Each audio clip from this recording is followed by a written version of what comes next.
সুপ্রিয় দর্শক, আসসালামু আলাইকুম। আজকে আপনারা দেখবেন আমি কিভাবে এই রেডিমেড হালিমটি তৈরি করেছি।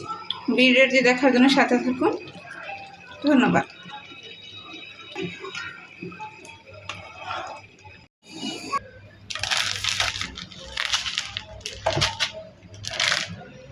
হালিম মিক্সের যে সসের প্যাকেটটি আছে, এটি আমি 250 গ্রাম গরম পানিতে ভিজিয়ে রাখবো আধা ঘন্টার জন্য। পানিটি একদম ফুটন্ত গরম ছিল, আমার এটি ভেজানো হয়ে গেছে। এখানে আমি একটি কড়াইতে 9 টেবিল চামচ তেল নিয়ে 1 কাপ পেঁয়াজ দিয়ে দিয়েছি।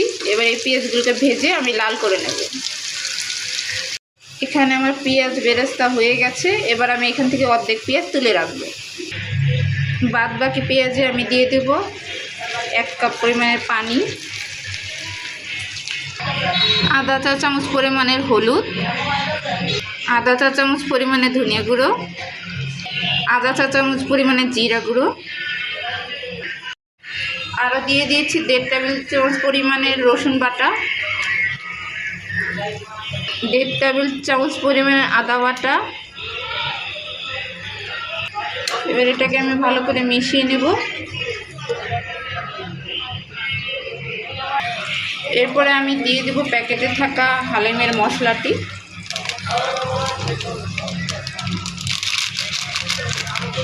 আপনারা ঝাল বেশি খেলে 1/2 চামচ পরিমাণে গুঁড়ো মরিচের গুঁড়া দিতে পারেন।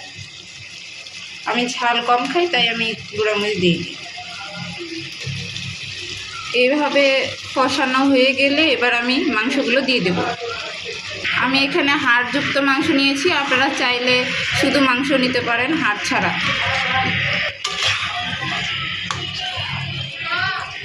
এবার এটাকে আমি ভালো করে কষিয়ে নেব। এবার এটাকে আমি ঢেকে দেব। আমি এটাকে ঢেকে নেড়ে চেড়ে কষিয়ে দেব। মাংসটি আমি মাঝে মাঝে খুলে নেড়ে চেড়ে এভাবে কষিয়ে নিয়েছি।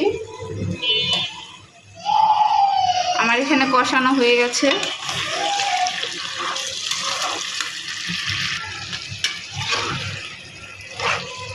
এই অবস্থায় আমি দিয়ে দেব 1/2 লিটার পরিমাণের পানি।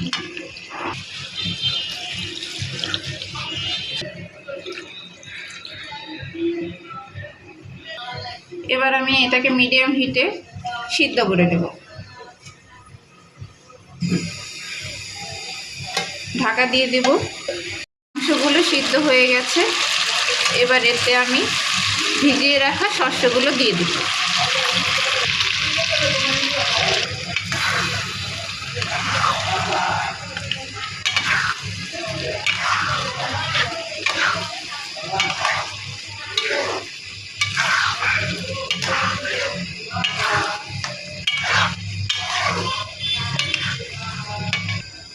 এখানে আমি দিয়ে দিচ্ছি আরও 500 গ্রাম পরিমাণের পানি। এবার আমি এটাকে ভালো করে রান্না করে নেব। আমার হালিমটি ঘন হয়ে গেছে। এবার আমি এতে দিয়ে দেব কাঁচামরিচ, ধনিয়া পাতা,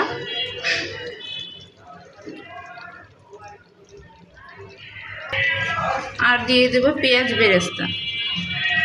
এবার আমি দিয়ে দেব একটুখানি চাট মশলা।